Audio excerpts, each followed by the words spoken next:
할렐루야, 할렐루야. 우리 또 영상으로 또 교회 나와서 예배하는 우리 모든 대도의 성도님들 환영하고 축복합니다. 우리 이 시간 우리 또 함께 주님 찬양하며 이 시간 하나님 앞에 우리의 마음을 드리도록 하겠습니다. 하늘의 문을 여소서, 하늘의 문을 여소서, 이곳을 주목하소서. 주를 향한 노래가 꺼지지 않으니 하늘을 열고 보소서. 이곳에 임재하소서. 주님을 기다립니다. 기도의 향기가 하늘에 닿으니 주여 임재하여 주소서. 이곳에 오셔서 이곳에 앉으소서. 이곳에서 드리는 예배를 받으소서. 주님의 이름이 주님의 이름만이 오직 주의 이름만 이곳에 있습니다. 우리 한 번 더 찬양합시다. 하늘의 문을 여소서, 하늘의 문을 여소서. 이곳을 주목하소서. 주를 향한 노래가 꺼지지 않으니 하늘을 열고 보소서. 이곳에 임재하소서. 이곳에 임재하소서. 주님을 기다립니다. 기도의 향기가 하늘에 닿으니 주여 임재하여 주소서. 이곳에 오셔서 이곳에 앉으소서. 이곳에서 드리는 예배를 받으소서. 주님의 이름이 주님의 이름만이 오직 주의 이름만 이곳에 있으. 우리 간절한 마음으로 이곳에 오셔서 이곳에 오셔서 이곳에 앉으소서. 이곳에서 드리는 예배를 받으소서. 주님의 이름이 주님의 이름만이 오직 주의 이름만 이곳에. 우리 한 번 더 찬양함으로 나아갑시다. 이곳에 오셔서 이곳에 앉으소서. 이곳에서 드리는 예배를 받으소서. 주님의 이름이 주님의 이름만이 오직 주의 이름만 이곳에 있습니다. 주님을 찬양하오니 주님을 찬양하오니 주님을 경배하오니 왕이신 예수여 오셔서 자정하사 다스리소. 우리 한 번 더 주님을 찬양하오니 주님을 찬양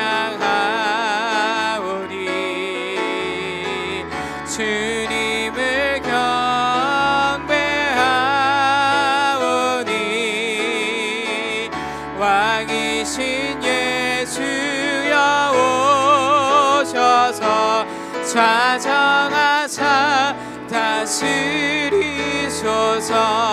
자정하사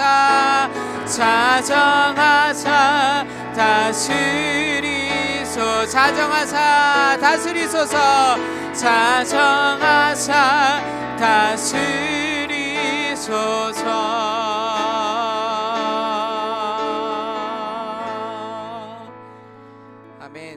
우리가 어디에 있든지 무엇을 하든지 하나님께서 그곳 가운데 임재하여 주실 것을 믿음으로 고백하는 우리 모든 대도의 성도님들 되기를 소망합니다. 우리 시간 다시 한 번 더 우리의 찬양의 고백으로 하나님, 나의 삶 속에 우리의 신앙생활 가운데 주님 주시는 평화가 흘러넘치게 하여 주시옵소서. 우리 이 찬양의 고백으로 우리 하나님 앞에 나아가도록 하겠습니다.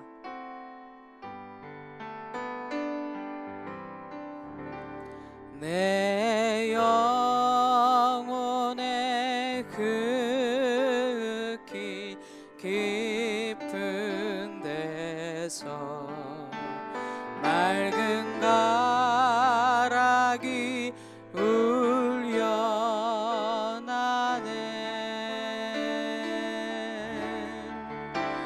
하늘 곡조가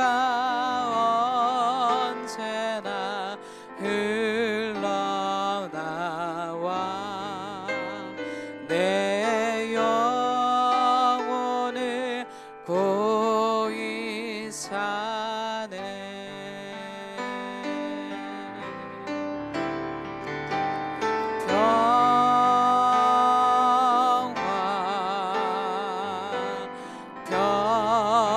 평화로다 하늘 위에서 내려오네.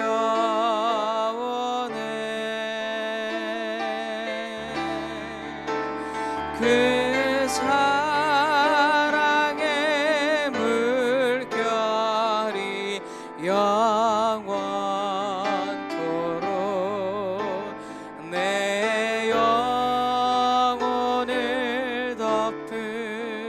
덮으소서. 내 맘속에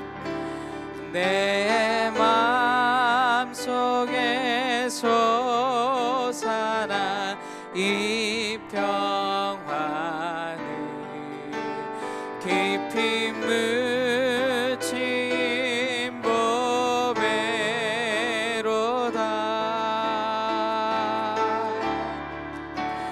나의 보화를 캐내어 가져갈자.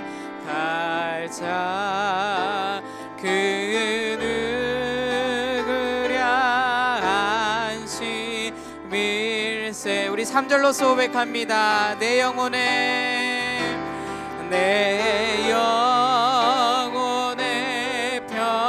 평화가 넘쳐남을 주의 축복을 받음이라.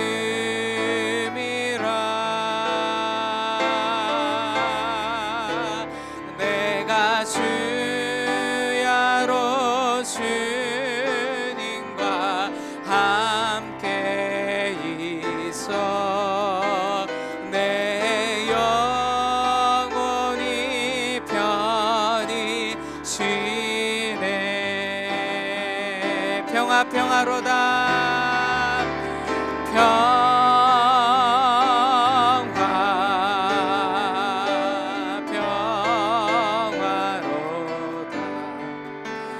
하늘 위에서 내려오네.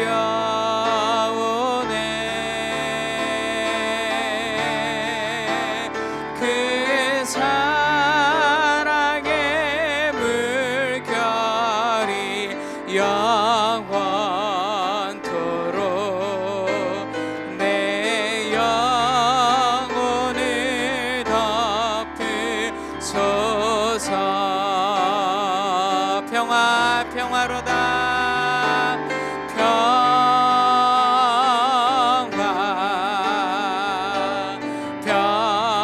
평화로다 하늘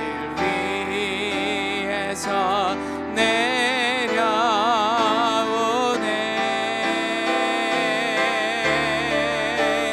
그 사랑의 물결이 영원토록 내 영혼을 덮으소서.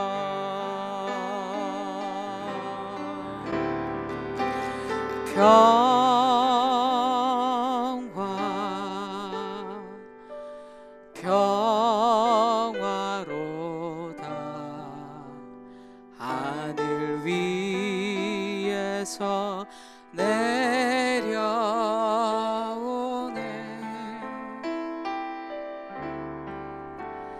그 사랑의 물결이 영원토록 내 영혼을 덮으소서.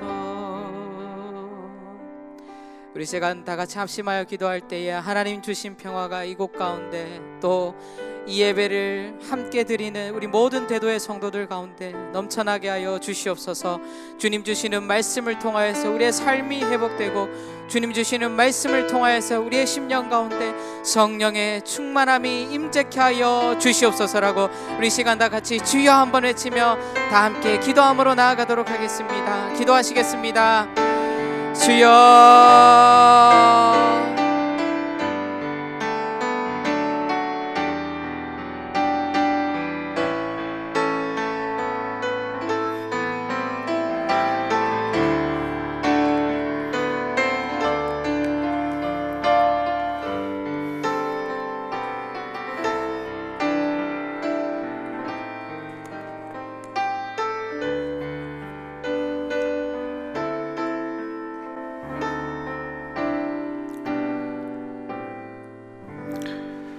참 좋으신 하나님, 수요일 날 이렇게 주의 전에 나왔습니다.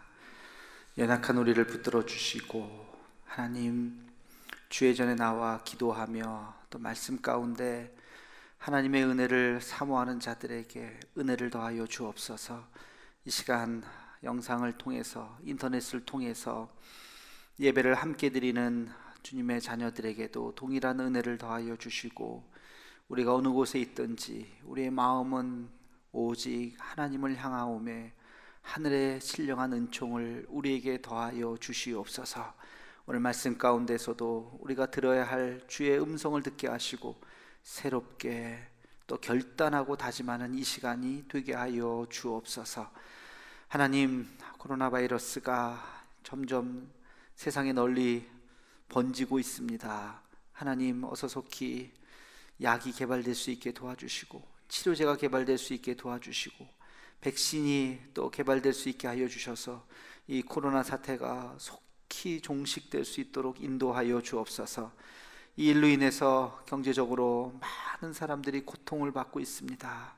하나님 아버지, 주께서 하시오매 하나님께서 위로하여 주시며 이겨낼 수 있는 힘을 더하여 주시고 포기하지 않게 하여 주옵시고, 하나님 아버지, 어렵고 힘들지만 솟아날 수 있는 그 길을, 피할 길을 주셔서 하나님 다시 힘을 낼 수 있도록, 용기를 낼 수 있도록 은혜를 더하여 주시옵소서. 결코 절망하지 않게 하시며 하나님, 이것 때문에 우리가 우리의 삶을 포기하지 않도록 하나님께서 은혜를 더하여 주시옵소서. 오늘도 하나님께서 우리와 함께하여 주시기를 원하옵고 예수님의 이름으로 기도하옵나이다. 아멘. 우리 함께 같이 찬송가 288장 찬양하시겠습니다.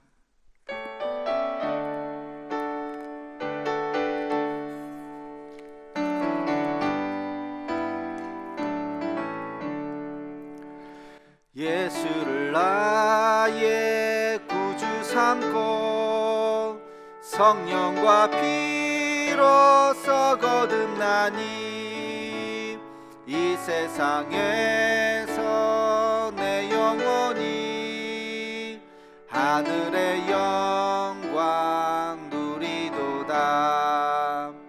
이것 이것이 나의 간증이요 이것이 나의 찬송일세 나 사는 동안 끊임없이 구주를 찬송하리로다 온전히 주께 맡긴 내 영 사랑의 음성을 듣는 중에 천사들 왕래하는 것과 하늘의 영광 보리로다 이것이 나의 간증이요 이것이 나의 찬송일세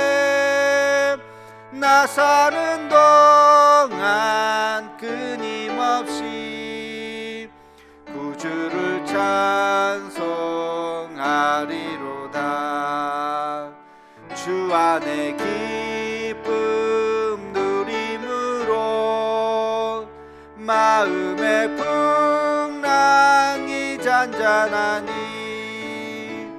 세상과 나는 간 곳 없고 구속한 주만 보이도다 이것이 나의 간증이요 이것이 나의 찬송일세 나 사는 동안 끊임없이 구주를 찬송하리로다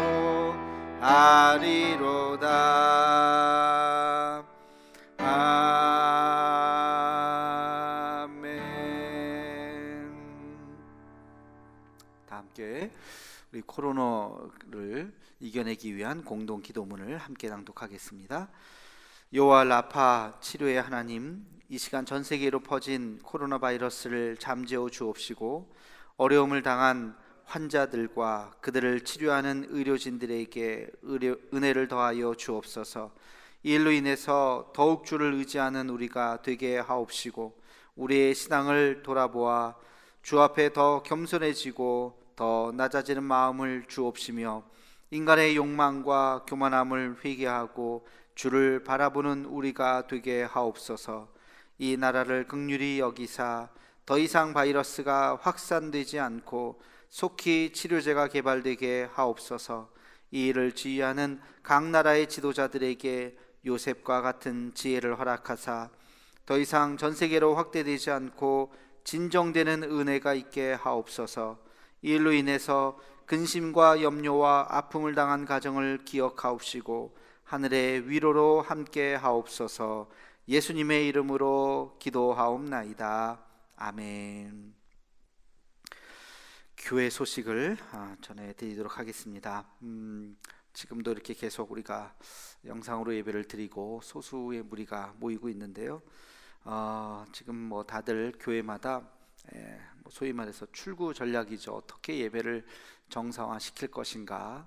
한 번에 다 모든 것이 정상화되지는 않을 겁니다. 이 코로나 바이러스가 완전히 종식될 때까지는 정상화라고 하는 것이 이제 조금씩 단계별로 아마 이루어져야 할 거라고 생각하고요. 지금 강력하게 다음 주까지 국가에서 지금 모든 예배라든지 이런 것들을 제재하고 있는 상황이잖아요. 지금 들어오시면서 아마 그 방명록이 아니죠. 이렇게 오신 분들 이름도 쓰게 하고 그러는 건데 뭐 우리야 뭐 서로 누가 누군지 다 아니까 굳이 제가 뭐 안 써도 뭐 교육자들 보고 다 대신 쓰라고 이렇게 했는데 이게 이제 4월 6일 이제 개학을 대비해서 더 이상 개학이 늦춰지면 정말로 뭐 여러 가지 문제가 발생을 하기 때문에 그때까지 이 확진자 숫자를 거의 뭐 한 자릿수까지로 확 내려놔야 되기 때문에 지금 하는 겁니다. 그래서 우리도 그렇게 동참을 해야 될 것 같고요. 많은 교회들이 4월 5일 날은 우리 절기적으로도 그때가 종료주일이죠.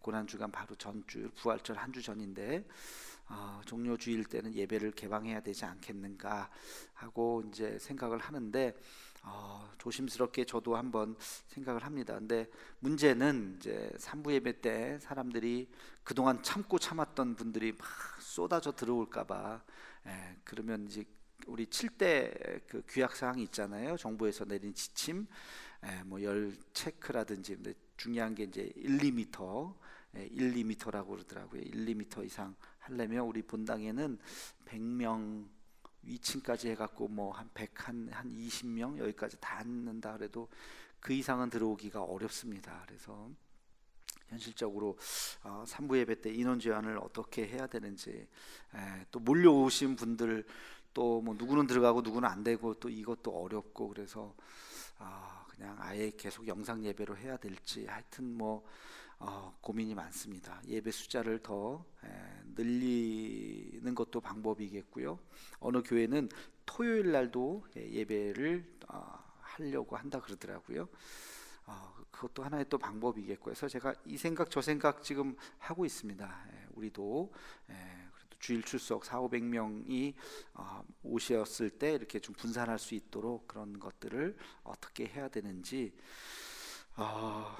좀 더 생각을 해보고 고민을 해보고 새벽 기도는 언제 해야 될지 뭐 이런 것부터 시작해서 우리 셀 모임은 언제부터 시작해야 될지 뭐 이런 것들이 참 지금 뭐 딱 결정을 하기가 어렵습니다. 그래서 하여튼 좀 상황을 조금 더 지켜보고 좀 결정이 되는 대로 말씀을 좀 드리겠습니다. 하여튼 기도해 주시고요.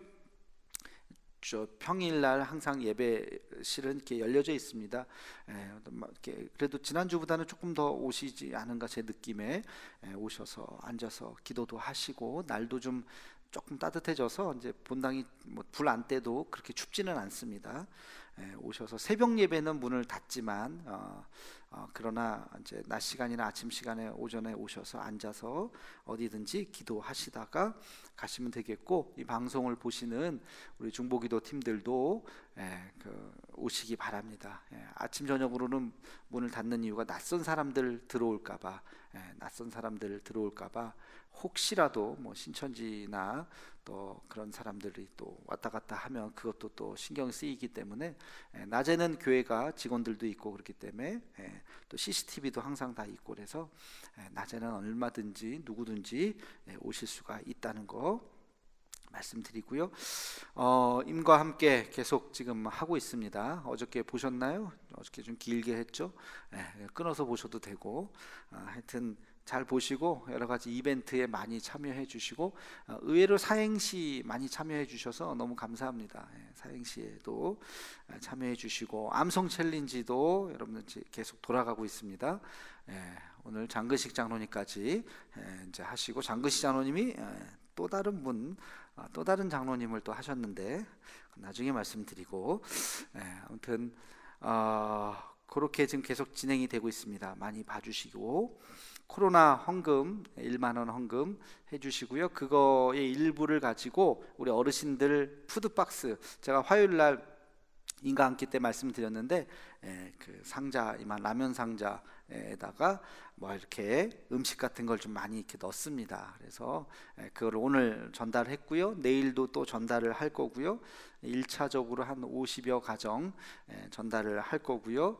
그리고 예산을 조금 보고 이번 주도 코로나 헌금이 조금 더 들어올 테니까 보고서 그 다음 2차로 다음 주에 또 인원 명단을 조금 더 추스려서 이번에 빠지신 분들 중에서 2차로 다음 주 중에 또 좀 해야 되지 않을까 싶은 생각이 듭니다. 뭐 그렇게 뭐 별건 아니에요. 그러나 우리 교회에서 어른들 또 밖에 나가서 이렇게 식사도 못 하시고 뭐 장보기도 어렵고 그러는데 그냥 이것저것 뭐 달걀도 있고 밀가루가 아니죠. 뭐죠? 하여튼 무슨 가루?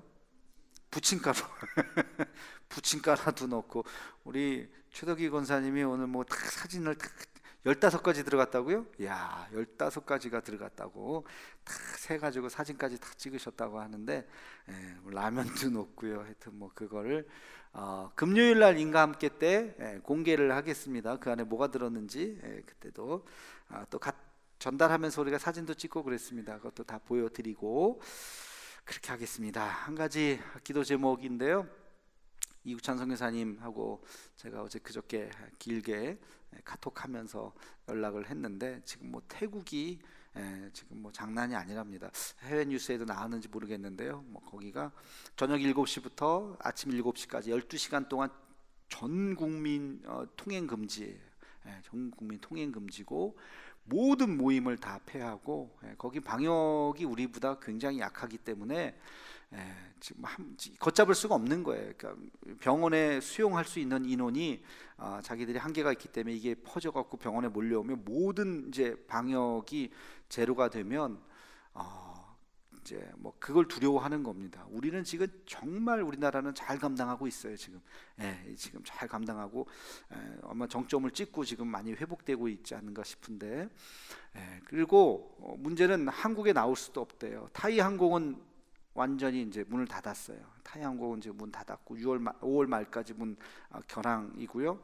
대한항공 한 대 방콕에서 그 인천공항까지 오는 거, 치앙마이에서는 다 거기는 항공도 저기 문을 닫았고, 방콕 공항에서만 올 수 있는 게 하루에 대한항공 한 대밖에 없는데 비행기 값이요 지금 뭐 평소에 4-5배 이상 올랐대요. 그러니까 지금 그거 구할 수도 없고, 그러니까 한국에 나오기도 어렵고, 지금 우리 선교사 세계 선교회 우리 통합 측 거기서 전원 철수를 명령하고 싶은데, 철수 명령해도 올 수 있는 길이 없는 거예요. 제3국을 통해서 이렇게 와야 되는데, 그래서 지금 제가 처음에 이제 예배 지난주 어떻게 드렸냐 하고 물어봤더니, 예배가 문제가 아니라 생존이 문제라고 지금.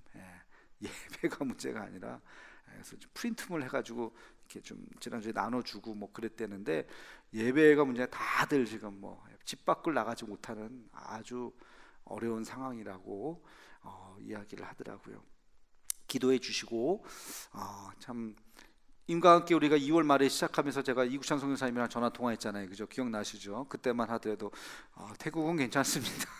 여기는 난리인데, 한 달 만에 상황이 완전히 역전이 돼서, 우리는 뭐 오늘도 제가 그 선물 박스 나눠주러 좀 돌아다녔던데, 뭐 차가 막혀서 못 다닐 정도로 이제는 뭐 거리에 사람들이 포항에는 뭐 거의 그죠? 사람들이 많이 다니는데, 태국 상황이 그렇다는 거 기억하시고, 태국뿐만이 아닐 겁니다. 제가 듣기로는 필리핀도 지금 선교사들 두테르테가 다 나가라고 그랬대요. 그래서 지금 뭐 거기 상황은 또 심각하고, 하여튼 뭐 이 동남아시아 이 방역이 어려운 이 이제 나라들은 더 심각한 상황으로 가고 있고, 뭐 유럽과 미국이 지금 뭐 난리니까, 그래서 하여튼 뭐 지켜보고 이런 저런 상황을 우리 계속 기도해 주셨으면 좋겠습니다.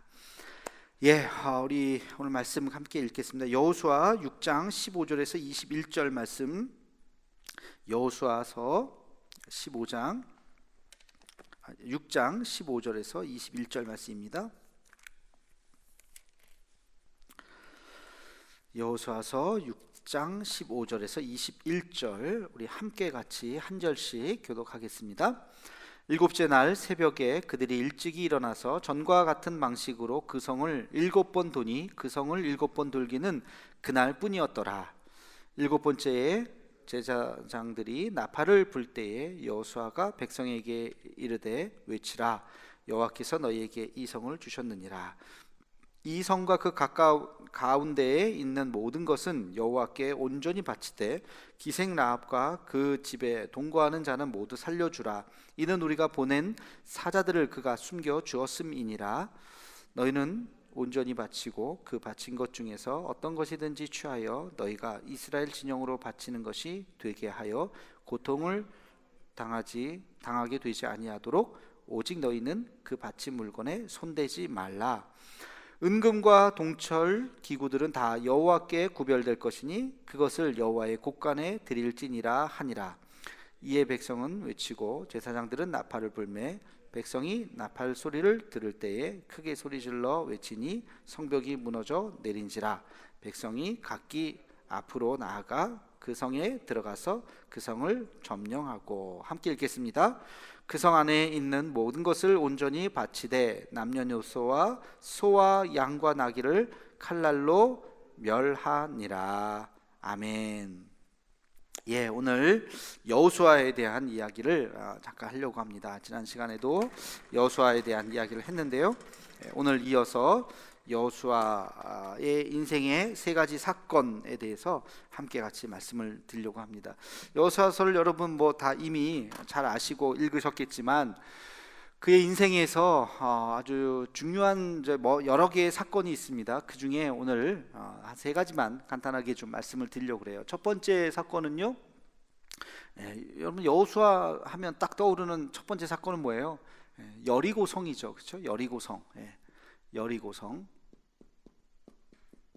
여리고성 사건의 의미가 무엇인가 하는 것을 우리가 한번 좀 살펴보려고 그래요. 여리고성의 의미, 여리고성의 교훈. 먼저 이 여리고성의 중요성, 여리고 전투의 중요성이 있습니다. 우리가 알다시피 이제 광야에서 40년을 보내고 이제 요단강을 건너서 가나안 땅으로 처음 들어가게 되는 그 첫 성이 바로 여리고성이었죠. 아주 오래된 성, 그 굉장히 오래된 고성이죠. 이 여리고성 전쟁을 치르게 되는데 여리고성은 작은 성은 아닙니다.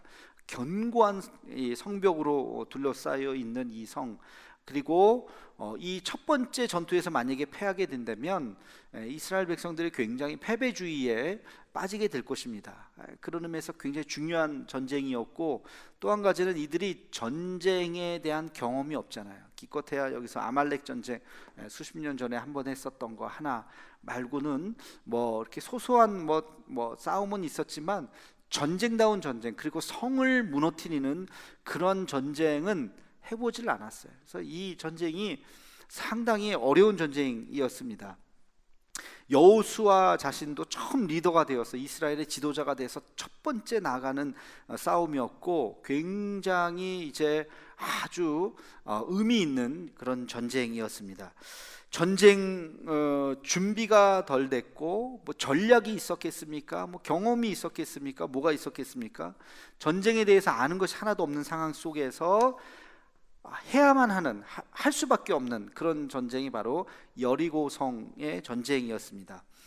근데 성경을 우리가 쭉 읽어보면 하나님께서 이 여호수아에게 그 모든 전쟁을 다 세세하게 어떻게 하라고 간섭을 하시죠.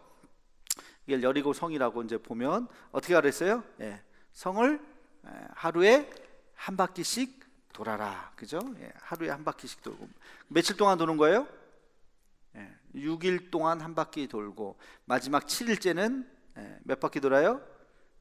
7일째는 7바퀴를 도는 거예요. 그래서 그렇게 이제 여리고 성을 돌면서, 근데 한 가지 주의할 상황이 있죠. 그냥 도는 게 아니라 도는 순서도 있어요, 그죠? 도는 순서가 있고, 그 다음에 제일 중요한 게 말하지 말아라, 조용히 침묵으로 돌아라, 그런 거예요. 말하지 말아라. 이제 그런 그 두 가지 룰, 순서대로 잘 정렬을 해서 아무나 그냥 빨리 나온 사람 순서대로 가는 게 아니라 그 딱 정렬을 해가지고 그 순서대로 딱 줄 맞춰서, 그리고 말하지 말고 돌라 하는 이 하나님의 명령, 이게 전쟁하고 사실은 아무 관계가 없잖아요. 성도는 거하고 전쟁 준비랑 뭐 싸움 준비랑 무슨 상관이 있겠어요? 근데 이것을 하라고 하죠. 그래서 이 똑같이 하나님의 말씀대로 이스라엘 백성들이 실행을 했더니 어떻게 됐어요? 이 무너졌잖아요, 그죠? 여리고성이 무너졌더라 하는 것입니다. 자, 그러면 첫 번째 여리고성의 제일 중요한 이 성의 의미, 교훈이 뭘까요? 뭘 말씀해 주려고 하는 걸까요? 사실 여러분이 말씀을 묵상을 한다면 이런 것을 생각을 해야 돼. 이 말씀, 이 사건을 읽고 그냥 돌았구나, 잘 돌았네, 그게 중요한 게 아니라 이 사건의 의미가 무엇인가, 이게 이제 묵상력이죠. 이 말씀의 의미. 그래서 렌즈를 너무 가까이 대지 말고 우리가 조금 더 넓게 봐서 이 여리고 전투를 통칭해서 우리가 한 가지의 교훈을 찾을 수 있다면 뭘까요? 그것은 바로 순종입니다. 순종. 하나님의 말씀에 순종할 때 승리를 주시는 거예요. 내가 이해가 될 수 없는 상황이잖아요. 여리고 성을 돕는 것이 무슨 상관이냐고요. 이 전쟁하고, 그죠? 근데 하나님이 말씀하셨잖아요, 그죠? 베드로가 물고기 잡을 때도 마찬가지잖아요. 깊은 데로 가서 그물을 던져라 하는 내가 밤이 맞도록 내가 그물질을 했는데 한 마리도, 여기는 지금 물고기가 없는 걸 내가 경험 삼아 아는데, 근데 예수님께서 깊은 데로 가서 그물을 던지라. 베드로가 그 말씀에 순종하여서 그물을 던졌더니 어마어마한 물고기가 잡혔다는 것입니다. 이게 굉장히 중요한 교훈이죠. 순종은 무엇을 말해주냐? 바로 믿음입니다. 믿음. 여러분, 이제 나중에 이 여리고 이 사건이 왜 중요하냐면, 이게 어느 한 사람이 경험한 게 아니잖아요. 여호수아 한 사람이 순종해갖고 한 사람이 이거 하나님이 이렇게 하셨네. 아브라함 한 사람이 순종해서 본토 친척 아비집을 가서 하나님께서 돌봐주시는 것을 경험했죠. 이삭이나 야곱도 마찬가지예요. 한 사람의 경험이지만, 그러나 지금 이거는 한 사람의 경험이에요? 아니죠. 이스라엘 백성 집단의 경험인 거예요. 이 성을 돌았던 이 수많은 사람들이 마음속에 의심은 했을 수 있어요. 이거 지금 뭐 하는 짓인가? 말을 하면 안 되니까 옆에 사람한테 지금 이게 뭐 하는 거냐? 이렇게 말할 수가 없었던 거죠. 혼자 생각했을지는 몰라도. 근데 이렇게 돌았더니 마지막 7째 날 성벽이 무너지는 것을 경험했다 하는 것입니다. 그래서 이것은 집단의 어떤 하나님이 이스라엘 백성 모두에게 주는 하나의 신앙 체험이라는 거예요. 신앙 체험. 이것을 통해서 이 이스라엘 백성들은 이제 하나님의 역사가 이런 것이구나, 하나님의 우리 말씀에 순종했더니 이런 일이 일어나는구나 하는 것들을 이제 경험을 하게 되는 거죠. 이 여리고성이 무너졌던 이 경험은 이스라엘 백성들을 만들어간다. 하나님의 민족, 선민 이스라엘 백성, 하나님만을 의지하는 그 이스라엘 백성으로 만들어가는데 아주 중요한 그런 사건인 것입니다. 우리도 다 마찬가지예요. 우리 집단도. 저는 어떤 의미에서 지금 이 코로나 사태가 혼자 경험한 사건이 아니잖아요. 그렇죠? 이것은 우리 교회만 경험하는 것도 아니에요. 이거 한국 교회만 경험하는 것도 아니고 우리나라만 경험하는 것도 아니에요.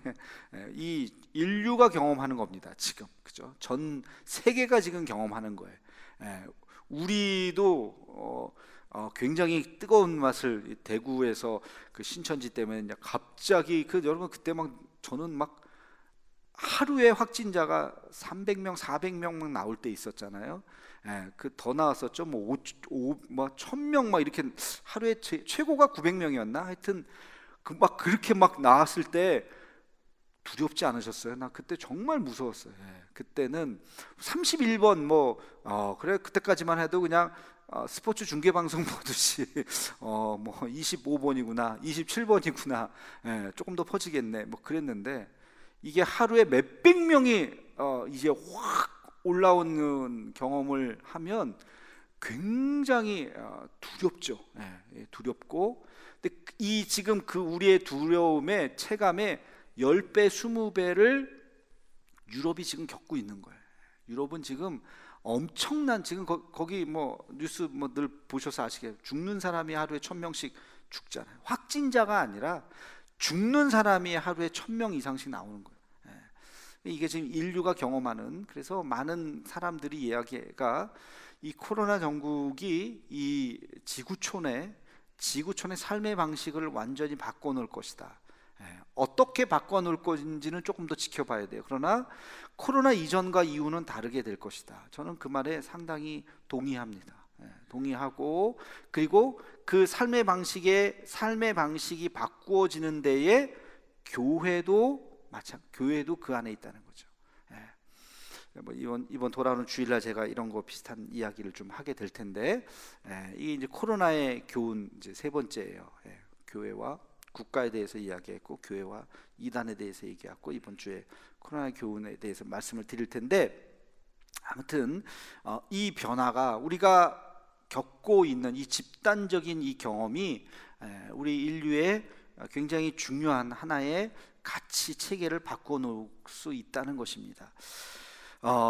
이 여리고성이 무너지는 이거 굉장히 긍정적인 거죠. 하나님 말씀 앞에 순종했더니 하나님이 하셨다는, 이 사람들이 한 게 뭐 있어요?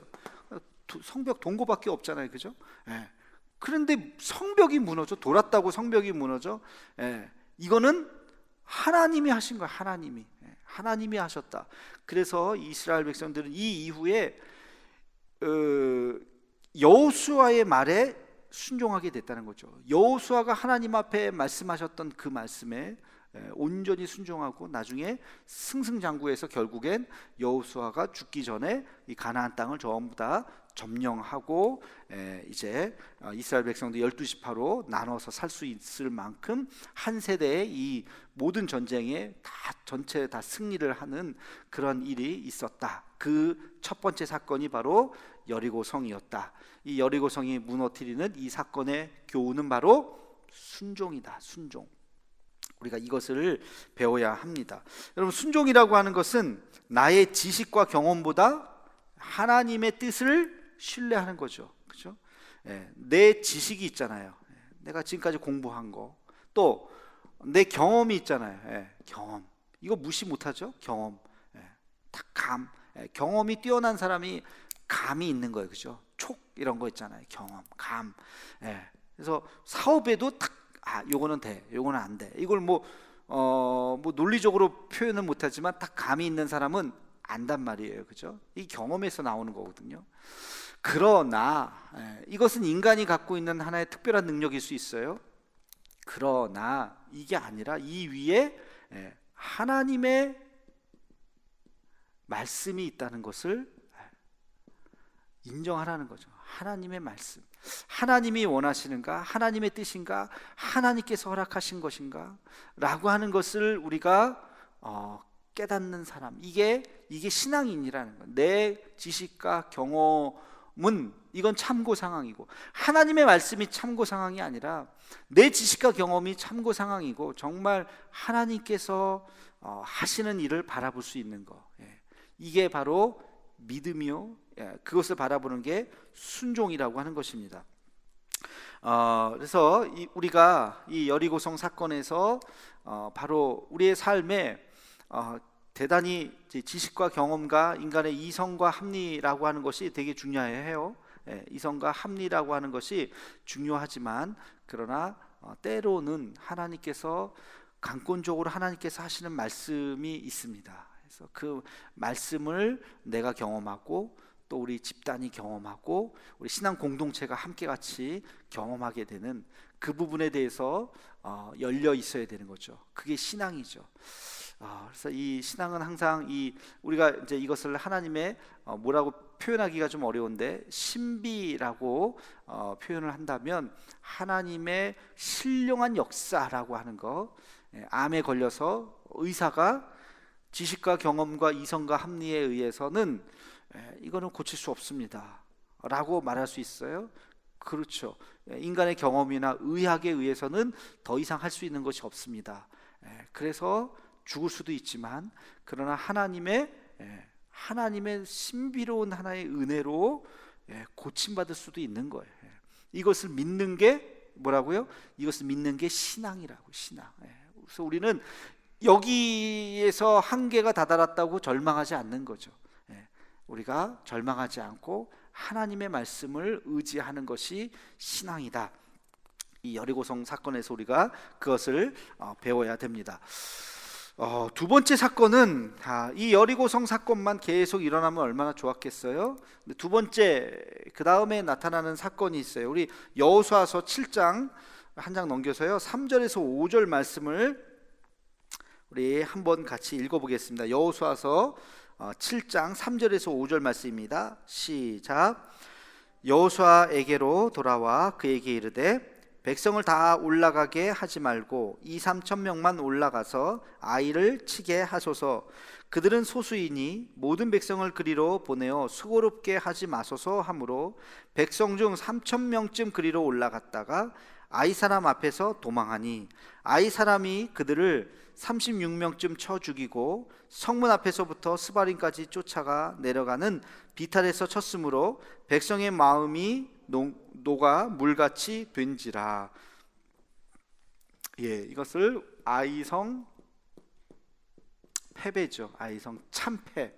예, 아이라고 하는 말은 우리나라 말 아이는 꼬마를 아이라고 하지만 이 히브리어에서 아이는요, 그것도 비슷하네요. 작다 그런 뜻이에요. 작은 성이에요. 아이성이라고 하는 것은 아주 작은 성을 말합니다. 그러니까 여리고 성은 아까도 얘기했지만 큰 성이라고 그랬잖아요. 여리고 성이 무너졌는데 여기서 얼마나 이 승리의 개가를 불렀겠습니까? 근데 아이성 정도 보니까 여기는 우리가 뭐 몇만 명씩 갈 필요도 없어요. 한 2, 3천 명만 가면 충분합니다. 여기도 이겼는데 뭐 이 정도 뭐 10분의 1도 안 되는 조그만 성인데 뭐 해가지고 3천 명이 갔다 그러죠. 갔는데 완전히 패했어요. 아이성의 참패가 왜 일어났느냐? 우리 다 알죠. 왜 그랬어요? 아간의 범죄였잖아요. 아간의 범죄. 여기서 하나님께서 하신, 우리가 읽어보지 않았지만 하나님께서 하신 말씀이 나오나, 하여튼 여기 가보면 모든 것들을 다 하나님 앞에 바치라 그랬죠. 18절, 우리 6장 18절에 보면 너희는 온전히 바치고 그 바친 것 중에서 어떤 것이든지 취하여 너희가 이스라엘 진영으로 바치는 것이 되게 하여 고통을 당하게 되지 아니하도록 오직 너희는 그 바친 물건에 손대지 말라. 그랬죠. 그랬는데 누가 손댔어요? 아간이라고 하는 사람이 손을 댔어요. 거기 이제 쭉 읽어보면 나와요. 신할의 외투 한 벌, 은 200세겔, 50세겔의 금 한 덩이, 이것을 훔쳐서, 야, 이거 좋은데 이거 하나님 앞에 다 드려야 되는데 장막에 이렇게 숨겨놨다는 거죠. 결국엔 그것 때문에 왜 졌는지는 몰랐어요. 근데 전쟁에 지고 너무나도 고통스러워서 이 여호수아가 하나님 앞에 기도했더니 너희 중에 범죄한 자가 있다. 그래서 나 제비뽑기를 통해서 잡았죠. 그래서 아간이 실토를 했죠. 내가 범죄했습니다. 했던 그 사건이에요. 그래서 이 아이성의 사건은 굉장히 중요한 사건입니다. 어떤 의미에서 중요하냐? 한 사람의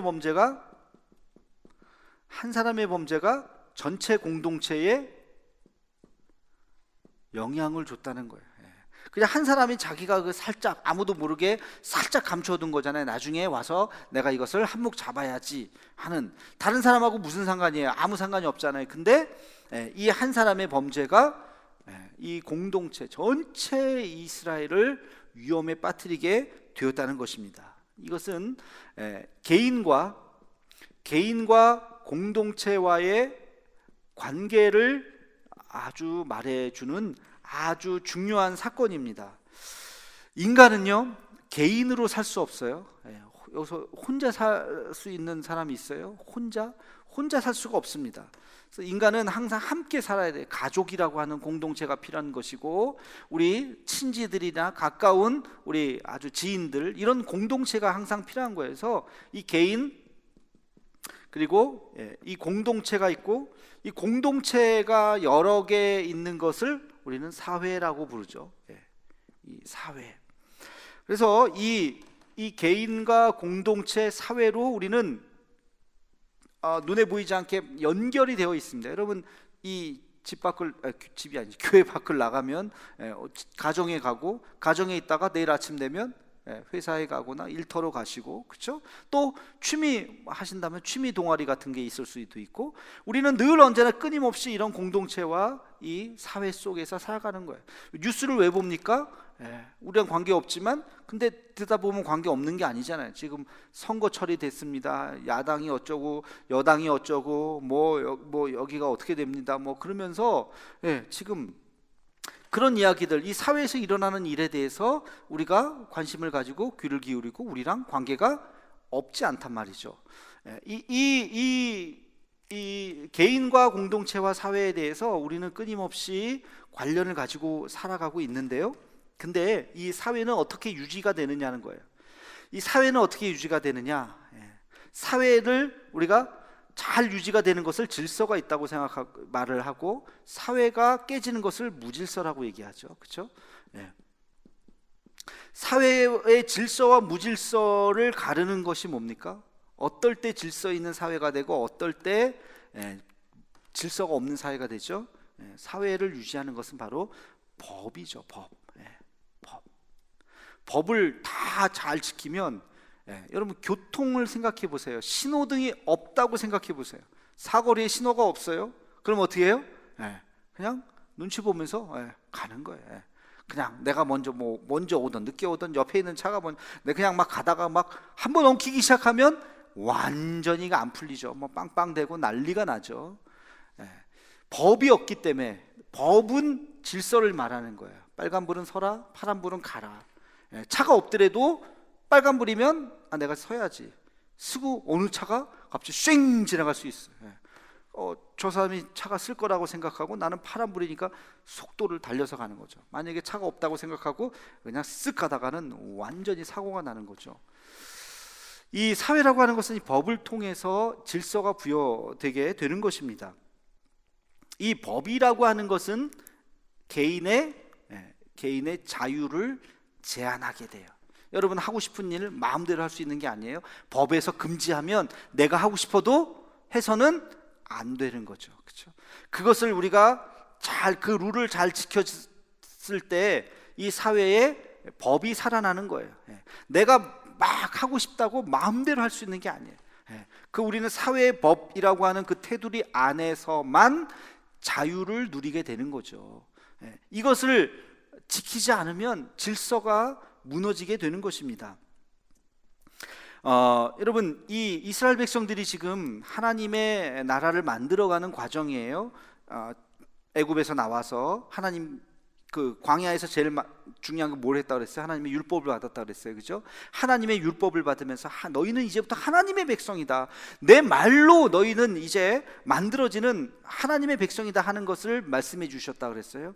그리고 나서 이 여리고 사건을 통해서 가나안으로 점령에 들어가는데 이 한 사람이 법을 어겼다고요. 하나님의 말씀을 순종하지 않았다고요. 거기에서 하나님께서 이 모든 공동체에 큰 어려움을 준 거예요. 이 질서를 완전히 하나님께서 그들에게 벌을 주신 것이죠. 이 불순종의 결과는 고통이라고 하는 것을 그들이 경험을 하게 된 것입니다. 이 아이성의 사건에서 이것은 굉장히 중요한 거예요. 여리고성에서 순종의 대가는 하나님의 축복이요 승리라고 하는 것을 경험했다면, 아이성에서는 불순종의 대가는 그들에게 끔찍한 고통이라고 하는 것을 그들이 경험을 하게 된 것입니다. 이것을 우리 이 공동체가 깨지는 것도 마찬가지. 이 공동체와 이 사회가 깨어지는 것도 마찬가지. 왜 공동체의 위기가 오는가? 누군가가 어겼기 때문에 그래요. 누군가가 이 질서를 어겼기 때문에. 왜 이 사회가 왜 어려움에 빠지는가? 누군가가 불법을 행했기 때문에 사회가 어렵게 되는 것입니다. 그래서 이 질서를 다시 회복하는 것은 굉장히 중요한 거예요. 지금 이 코로나 사태가 지금 진행되고 있는데, 이 코로나 바이러스라고 하는 것이 신종 코로나 바이러스죠. 코로나 바이러스라는 건 있었는데 새로운 종류의 우리가 듣도 보지도 못했던 바이러스가 이제 나타난 거죠. 신종 코로나 바이러스인데 이름을 이제 19라고 붙인 거죠. 코비드라고 하죠. 영어로는 이제 이 코비드 19가 이게 왜 나왔느냐, 아직 정확하게 다 밝혀지지는 않고 있어요. 연구 중에 있지만 박쥐에서부터 나온 것은 확실하죠. 그것까지는 확실한데, 그럼 왜 박쥐에서 박쥐라는 것이요? 원래 이렇게 바이러스가 되게 많대요.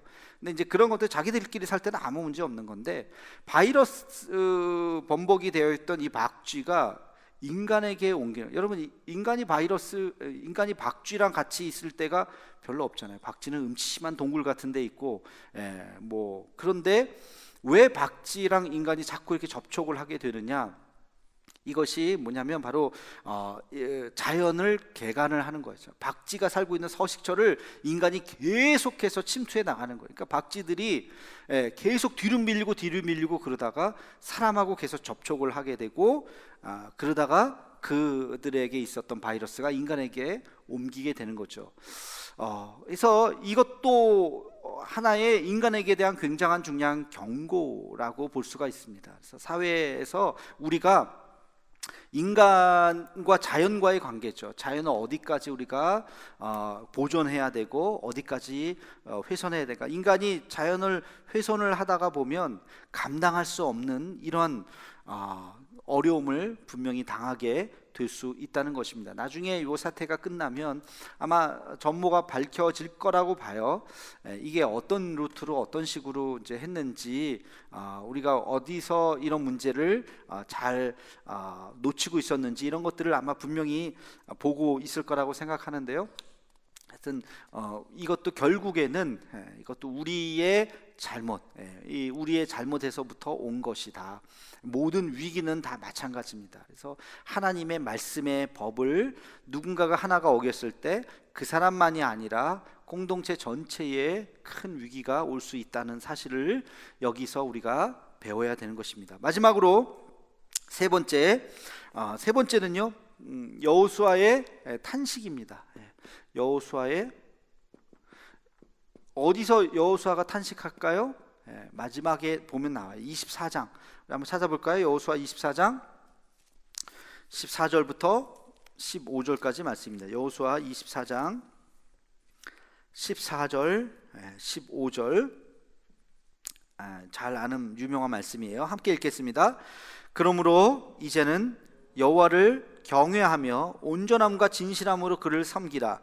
너희의 조상들이 강 저쪽과 애굽에서 섬기던 신들을 치워버리고 여호와만 섬기라. 만일 여호와를 섬기는 것이 너희에게 좋지 않게 보이거든 너희 조상들이 강 저쪽에서 섬기던 신들이든지 또는 너희가 거주하는 땅에 있는 아모리 족속의 신들이든지 너희가 섬길 자를 오늘 택하라. 오직 나와 내 집은 여호와를 섬기겠노라 하니. 아멘.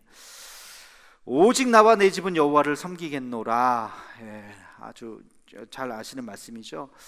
저는 이 말씀을 이렇게 보면 어떤 장면이 떠오르냐면 그 열심히 돈을 벌었던 가장, 성공하고 사회생활 얼마나 힘듭니까? 성공하기 위해서 그냥 밤낮없이 일만 하고 집에 들어서 잠만 자고 열심히 30대, 40대, 50대를 사서 자수성가를 하고 이제 좀 살만하고 이제 50대가 60대가 다 됐는데 근데 가족은 완전히 망가져 버린 거예요. 자식은 완전히 아빠 얼굴도 보기 싫다고 뭐 연락도 안 하고 그런 한 가장의 모습이 이렇게 연상이 돼요. 이게 무슨 말이냐면 여호수아가 얼마나 이 이스라엘 땅을 차지하기 위해서 계속 전쟁을 하고 매일매일 정말 그죠? 매일매일 싸우면서 그 어려운 시간을 다 보내고 이제 나이가 들어서 늙게 되었어요. 왜 전쟁을 했으며 왜 이 땅이 필요했어요? 다음 세대들을 위해서죠. 자기들이 뭐 살고 끝나면 뭐 그냥 애굽에서 살지 뭐 뭐하러 그래요. 근데 자기 자식들 자자손손 대대로 자유와 하나님을 온전히 예배할 수 있는 그런 땅과 자유와 공간을 주기 위해서 하나님께서 명령하신 그 가나안 땅으로 들어가서 그 땅을 점령하기 위해서 평생 여호수아는 진짜 평생 전쟁만 하다가 끝난 사람이에요. 그렇게 했는데 그 자식들은 다음 세대는 어떻게 됐어요? 하나님을 모르는 거예요. 우리가 여기 왜 왔는지 예배드리러 온 거잖아요. 출애굽을 왜 했어요? 예배드리기 위해서, 그죠? 하나님을 찬양하고 온전한 예배드리기 위해서 출애굽을 해갖고 40년 광야 생활을 하다가 고생해서 정말 목숨까지 바치면서 전쟁을 통해서 가나안으로 갔는데 정작 그 자식들은 하나님을 모르 예배를 드리지 않는 거, 우상 숭배를 하는 거예요. 이 얼마나 기가 막힌 일입니까? 그래서 아까 얘기했듯이 그런 정말 자식 잘 먹이고 나는 이렇게 고생하지만 내 자식은 고생하지 않았으면 좋겠다는 마음으로 열심히 일하고 그랬는데 이제 좀 살만하는데 애가 아버지한테 당신 누구냐? 난 당신 같은 아빠 별로 존경하지 않는다. 그러면은 얼마나 정말 마음이 허탈하겠어요? 여호수아의 심정이 지금 그러니까 지금 오늘 우리가 지금 읽은 그 본문이 정말 눈물로 애절하게 이야기하는 거예요. 하나님을 선택해라, 하나님을. 저는 이 여호수아의 이 모습이요, 지금 우리 한국 교회의 모습이라고 생각해요. 늘 제가 이야기하죠. 다음 세대에 대해서. 우리 지난 3월 22일 날, 지난 주일이죠. 지난 주일 오후 예배 달력 보시면 알 거예요. 3월 22일 날은 원래 우리 연구원 개원 예배로 돼 있어요. 그죠? 연구원 개원 예배로 하려고 작정했던 날이었어요. 달력 보시면 아시겠지만. 근데 지금 이게 이제 한 2달 정도 미뤄질 것 같은데, 연구원, 지난번에도 제가 뭐 제스키를 통해서도 얘기했지만, 연구원이라고 하는 것은 다음 세대를 위한, 다음 세대뿐만이 아니라 이제 온 세대라고 이름은 좀 바꿨지만 온 세대 교육 목회를 위한 특별한 그냥 일상적인 그냥 뭐 교육 부서 뭐 이런 거 말고 정말 특별한 연구를 할 수 있는 부서를 하나 우리 교회에서 만들자고 생각을 해서 만든 게 바로 그 연구원입니다. 특단의 조치가 필요한 거예요. 특단의 조치가 그냥 일상적인 상황이 아니라 다음 세대에 대해서 정말 우리가 특별한 상황이 필요한 시대에 직면해 있다는 것입니다. 이것은 굉장히 중요해요. 저는 요 때가 뭐 저뿐만이 아니에요. 뭐 이건 제 개인적인 생각이 아니라 많은 학자들의 이야기이고, 많은 여러분 기독교 서점에 가서 이렇게 책을 보면 많은 미래학자, 기독교 미래학자나 이런 사람들이 지금이 마지막 기회다, 마지막 10년입니다, 마지막 5년입니다, 이제 앞으로 요 타이밍을 놓치면 다음 세대가 어떻게 될지 모릅니다. 제가 신앙생활 시작한 지가 30년이 넘죠. 내가 몇 살인가? 17살부터 했으니까 30년이 넘네. 근데 이거 쭉 보면요, 제가 80년대 후반부터 중후반부터 신앙생활을 했는데 보면요, 정말 달라요. 80년대, 90년대가 다르고 2000년대가 다르고요, 2010년이 다르고요, 지금 올해 2020년 아닙니까? 정말 체감이 이렇게 느껴질 정도로 다릅니다. 어떤 목사님이 그런 얘기를 하더라고요. 지금처럼 이렇게 텅 빈 예배당에서 그 예배당, 우리도 그렇죠. 우리도 뭐 최소한 뭐 여기 꽉 차고 그러면 한 300명, 400명씩 예배 이렇게 주일 예배도 드리고 그러다가 지금 주일날 3, 40명 이렇게 모여서 이렇게 예배 드리는데, 어떤 목사님이 그러더라고. 수백 명씩 예배 드리다가 지금 한 1, 20명 앉혀놓고 예배 드리다가 문득 그 생각이 드는, 30년 후에 한국교회 모습이 이러진 않겠지? 그 생각이 들더라는 거예요. 농담처럼 했던 그 말이 농담처럼 들리지가 않아요. 지금 우리 교회도 지금 보세요. 지금 몇 분 계시나? 한 20명 계시나? 30년 후에 수요 예배에, 그때는 바이러스도 아니었는데 평소 때 이렇게 앉아 있지는 않을까? 굉장히 두려운 거죠. 그렇게 되지는 않겠습니다만 근데 그렇게 된 나라가 있잖아요. 유럽의 나라들, 유럽의 그 화려한 성당들. 제가 20년 더 됐더라고요. 25년 전에 유럽의 파리의 한복판에 노트르담 성당이 있어요. 얼마 전에 불탔었죠. 그거 지금 뭐 재건 중일 텐데, 노트르담 성당, 와, 파리는 꼭 가고 싶고, 파리에 가면 노트르담 성당을 한번 보고 싶은 게 모든 관광객들의 또 꿈이죠. 제가 갔는데 마침 그날 갔는 게 주일이었어요. 주일 예배를 거기서 드려야 되겠다, 의미가 있겠다. 그래서 파리 노트르담 성당에 가서 주일 미사 못 알아듣지만 어쨌든 뭐 그냥 갔는데요, 관광객들은 주변에 막 수백 명이 막 왔다 갔다 해요. 미사를 드립니다. 요 앞에 이렇게 100여 명 앉아 있어요. 100여 명. 그냥 거긴 관광지지. 예배는 드리고 신부도 있어요. 근데 그냥 관광지지. 그냥 다 할머니들만, 할아버지 할머니들만, 그 프랑스 사람들 100여 명이 앉아서 예배 드리는 거예요. 그 현장이 기억이 나요. 그게 벌써 25년 전 이야기입니다. 그러니까 여러분들, 뭐 우리가 그렇게 되지는 않겠지만 정말 정신 차려야 되고, 이 다음 세대 여호수아의 이 절규가, 여호수아도 그냥 매일매일 하루하루 최선을 다한 거예요. 근데 뒤돌아놓고 보니까 뒤에 아무도 안 남은 거예요. 이 절규를 우리도 가슴 깊이 새겨야 할 줄로 믿습니다. 지금은 비상 시국이니까 지금 이렇게 하지만 우리가 다시 정상화가 되면 우리도 정말 다음 세대라든지 우리의 삶의 여러 가지 것들을 다시 재정비하면서 우리 교회 학교나 이런 것에 대해서 더 관심과 또 기도가 이어져야 할 줄로 믿습니다. 우리 함께 같이 나의 안에 거하라 잠깐 찬양하고 잠깐 기도하고 마치겠습니다.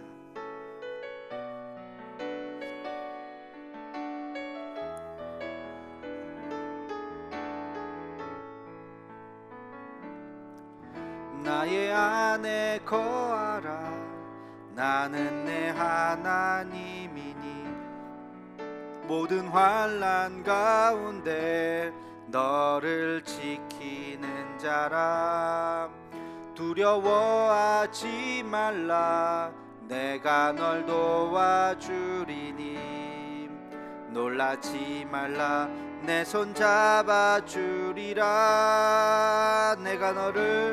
내가 너를 지명하여 불렀나니 너는 내 것이라 너의 하나님이라 내가 너를 보배롭고 존귀하게 여기노라 너를 사랑하는 내 여호 내가 너를 지명하여 불렀나니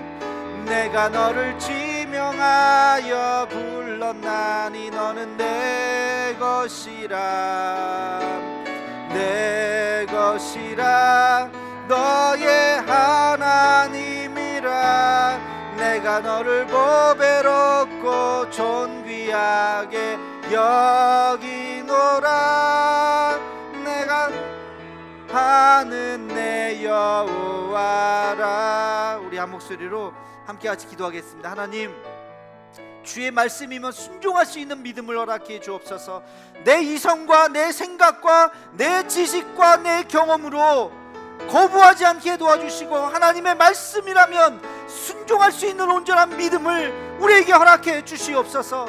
하나님, 불순종의 대가가 무엇인지 알게 하여 주시고 온전히 하나님 말씀 앞에서 우리에게 허락하신 우리 공동체와 우리 교회와 이 나라 이 민족의 질서를 온전히 유지할 수 있는 우리가 되게 해달라고, 우리 다음 세대에 하나님 아버지 다음 세대에도 희망이 있는 우리 한국교회가 되게 해달라고, 우리 대도교회가 되게 해달라고 우리 한 목소리로 주여 한번 외치고 기도하겠습니다.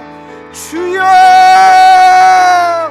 하나님 아버지 이 시간 주 앞에 간절한 마음으로 기도합니다.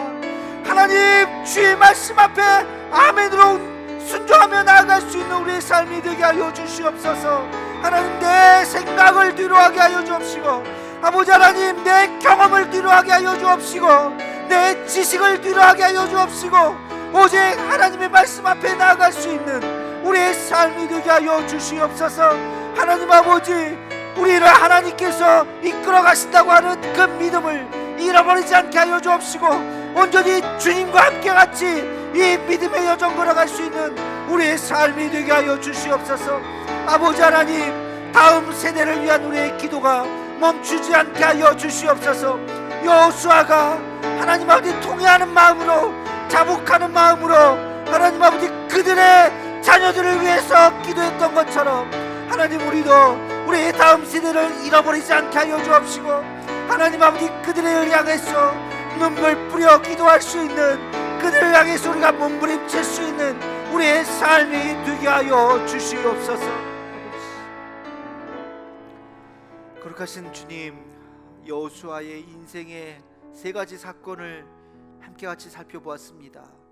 여리고성을 무너뜨렸던 그 믿음이 우리에게도 있기를 간절히 소망합니다.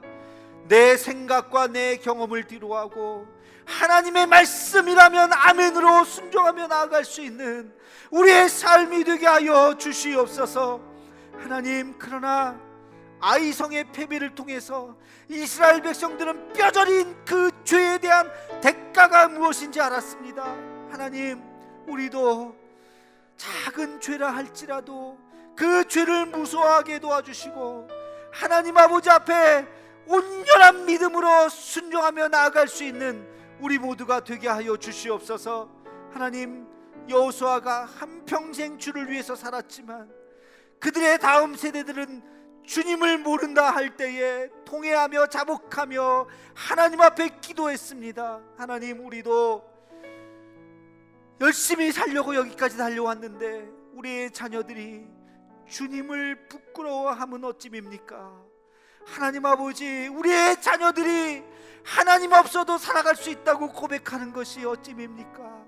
하나님 아버지, 우리 다음 세대들에게 우리 이 믿음을 물려주기에 하나님, 우리의 남은 모든 것을 더할 수 있게 도와주시고, 하나님, 30년 후에 이 예배당이 텅 비어 있는 것이 아니라 정말 가득 차게 하여 주시고, 아이들 소리로 가득 찰 수 있게 도와주시고, 이 예배당에서 불려지는 그 찬송의 소리가 온누리로 퍼질 수 있도록 주여 인도하여 주시옵소서.